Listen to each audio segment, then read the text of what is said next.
Pemirsa, Anda menyaksikan News Update pukul 13 waktu Indonesia bagian Barat, saya Kevin Egan. PDIP mencopot Bambang Dwi Hartono dari jabatannya sebagai PLT Ketua DPD PDIP. Bambang Dwi Hartono yang sering mengkritik Gubernur DKI Jakarta Basuki Cahayapurnama digantikan oleh Adi Wijaya. Bambang Dwi Hartono digantikan oleh Adi Wijaya yang sebelumnya menjabat sebagai bendahara DPD PDIP DKI. Bambang Dwi Hartono menilai pencopotan jabatan ini wajar sebagai bagian dari organisasi partai politik. Bambang Dwi Hartono yang selama ini sering mengkritik Gubernur DKI Jakarta Basuki Cahayapurnama mengaku belum mengetahui apakah pergantian posisi Ketua DPD PDIP DKI merupakan bentuk dukungan kepada Basuki Cahayapurnama pada Pilkada DKI 2017. Sekjen PDIP Hasto Kristianto mengatakan Ketua DPD PDIP yang baru yaitu Adi Wijaya ditunjuk untuk persiapan Pilkada DKI Jakarta pada tahun 2017. Namun ia menegaskan PDIP belum menetapkan keputusan Cagup dan Cawagup pada Pilkada DKI. PDIP masih menyiapkan tahapan untuk memastikan pasangan calon Pilkada DKI.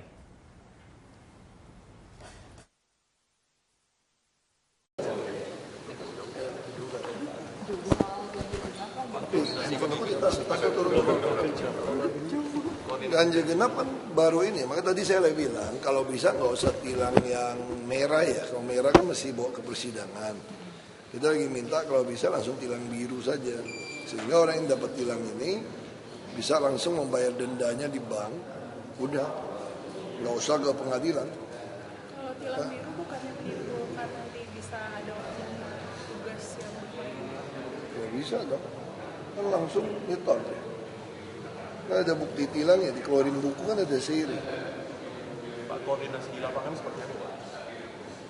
Selama ini baik ya, laporannya saya lihat di dalam grup kita semua baik sih. Pak, itu menimbulkan kemacetan ke jalur alternatif. Ya minimal masalah ini jauh lebih baik daripada 3-in-1. Cuma sekarang apakah efektif? Kenapa nggak 50-50%? Nggak bisa dong, ada orang tukar mobil. Hari ini mobilnya apa, dia tukar apa yang punya mobil banyak. Makanya yang paling efektif itu adalah ERP. Kapan rencananya? Kan udah lelang prosesnya, mungkin tahun depan bisa jalan. ERP juga sebetulnya kenapa lebih efektif? Karena ada duitnya, kita subsidi balik ke transport. Kalau ini kan nggak ada subsidi baliknya. Ada kendala nggak Pak dengan pengadaan ERP? Enggak ada, kan kita udah minta, banyak teknologi nawarin. Saya bilang udahlah, teknologi baru kan kita belum tahu. Lebih baik nyonteknya teknologi yang sudah puluhan tahun. Kayak dipasang Singapura, dipasang di Eropa. Itu aja. Dan teknologinya mesti open, sistem terbuka. Itu aja kita minta. Ada banjir di Kelapa Dua Wetan di Ciracas, katanya sudah 2 hari belum ditangani. Ya, mas kita itu ada yang jebol, ada damnya. Ada luap waduk apa katanya gitu. Kemudian tidak lanjutnya gimana? Lagi kerjain, lagi mereka kerjain.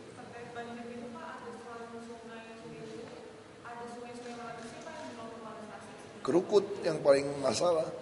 Kalau kamu lihat aja, kalau kamu lihat gambar di timur sama di selatan, itu hampir semua saluran penghubung kali itu udah kayak ditembokin oleh rumah orang.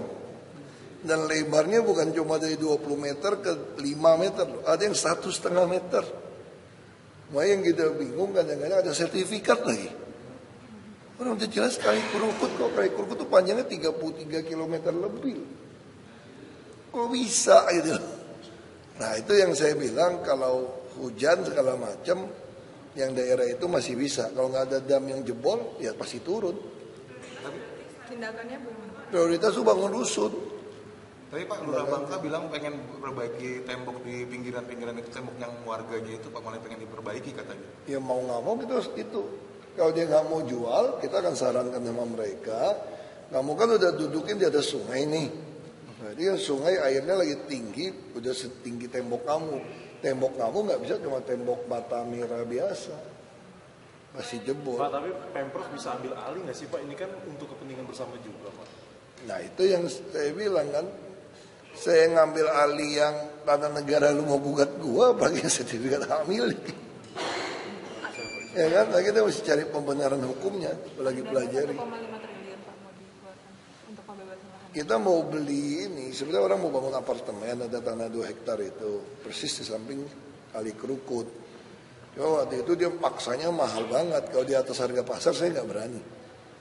Orang saya beli NJOP ya panggil BPK, panggil Bareskrim KPK, gimana kalau saya beli di atas harga pasar, kena saya. Berarti kalau nggak dijual-jual, normalisasi juga nggak bisa jalan? Kita lihat aja dulu, makanya saya lagi pelajari secara dasar hukumnya, apakah bisa dengan banjir seperti ini kita jadikan alasan. Ini kan bagus nih, ada alasan. Yang kritik saya juga ada diam kan, normalisasi sungai kan dia nggak bisa berdebat lagi nih. Mungkin kita kan ngajuin ke pengadilan negeri, saya lagi suruh pelajari secara hukum. Kalau dia nggak mau jual, kita pakai harga pasar, lapor pengadilan negeri, kita titipin uang di pengadilan negeri, konsinyasi tadi. Berarti kita ambil paksa. Pak, selain normalisasi, drainasenya bagaimana Pak? Makanya saya lagi pelajari dulu, ini bisa nggak diatasi dulu dengan misalnya penduduknya pakai tembok yang kuat. Terus kalau kita gali dalam, di atas 1,5 meter, roboh nggak? Ini saya lagi tes ini pakai alat ini. Kan lumpurnya kita nggak berani gali. Kamu ingat nggak kasih kasus Kali Sentiong?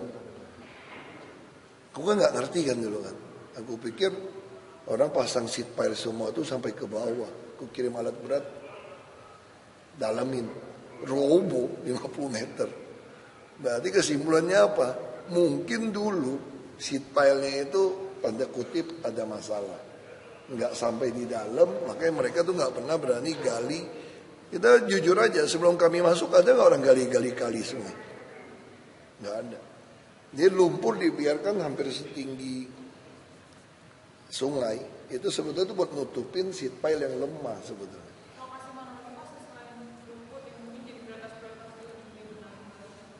Kali Cipinang itu juga masalah. Pokoknya semua gini, kalian lihatnya gampang kok. Kamu kalau lihat ada sungai kali, udah tinggal 1,5 meter, 3 meter, atau 5 meter, terus pinggirnya langsung dinding rumah orang. Bukan cuma dapur loh ini, udah kamar tidur orang. Itu pasti masalah punya. Bukit Duri kan tunggu peringatan 1, 2, 3. Udah kita udah kasih peringatan 1. Nggak kasih SP1 ribut, nanti bilang nggak sosialisasi lagi, kagak tahu lagi. Udah berbulan-bulan orang tahu Bukit Duri kok, ada drama sinetron masih nggak ada sosialisasi. Ya itu aja, ya. Pak, ada yang diperbukin Pak, gara-gara manggil nama Bapak gitu. Maksudnya jadi ada orang yang diperbukin gara-gara kira Bapak. Bukan ngira saya. Kalau ketemu saya dia mana berani gebukin gua gitu, tukang pukul gua banyak. Ya itu namanya kan teror saja. Coba dia berani ulang lagi nggak? Ya nggak. Coba dia berani ulang lagi nggak? Saya mau tanya. Gitu loh. Itu kan cuma cara teror yang kampungan, orang-orang pengecut yang munafik tuh. Itu kan teknik teror saja. Tujuannya ke siapa Pak? Ya tujuannya kan supaya kan udah neror saya ke Air Petra kan sudah 45 kali, nggak boleh resmikan, gagal. Teror saya nggak boleh ke kawinan kampung, mau timpukin batu, gagal. Mau ke sini takut gitu loh. Jadi ya coba-coba teror di luar, itu orang pengecut aja. Oh iya dong, itu jelas dong, manggil Ahok tampangnya beda kok. Kalau misalnya petugas Transjakartanya yang dibilang gak responsif sama. Nah itu kita lagi teliti, dia kan ada tingkat ketakutan juga. Kalau orang ada 3-4 orang, kamu kira gampang 1 lawan 2, 1 lawan 3. Itu cuma di film.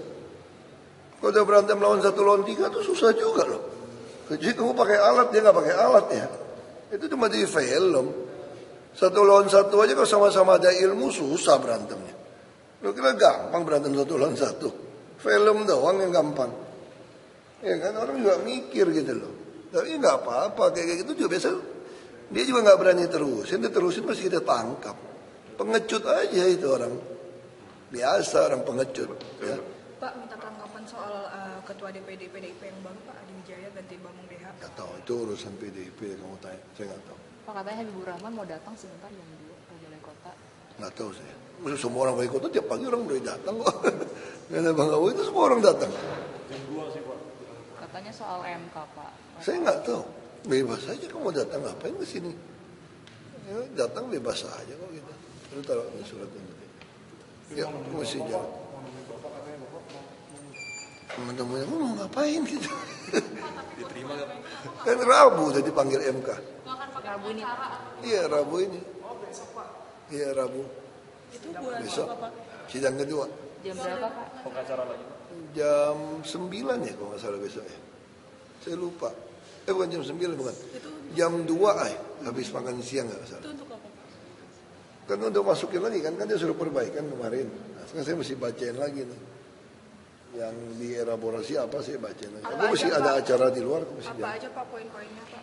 Ada perubahan nggak Pak? Nanti kamu dengar aku bacain deh panjang. Oh berarti ditambah pengacara lagi Pak ya? Optimis. Ya optimis lah ya kayak gitu kan. Kita tinggal lihat aja. MK itu sangat bagus. Dia punya sistem. Ada teknologi yang dibuat dari orang kita sendiri. Semua notulen itu langsung jadi tertulis. Nah jadi semua surat-surat pengajuan dari bekas-bekas orang yang mau ngajuin uji material ini. Itu ada contekannya semua lengkap. Nah kita tinggal lihat saja kan yang mana yang pernah diterima kasus yang sama, agak mirip sama. Nah, kita tinggal baca aja. Jadi gampang sih MK sekarang. Lebih dia ngajarin kan sifatnya. Yuk, kamu mesti jalan ya. Yuk.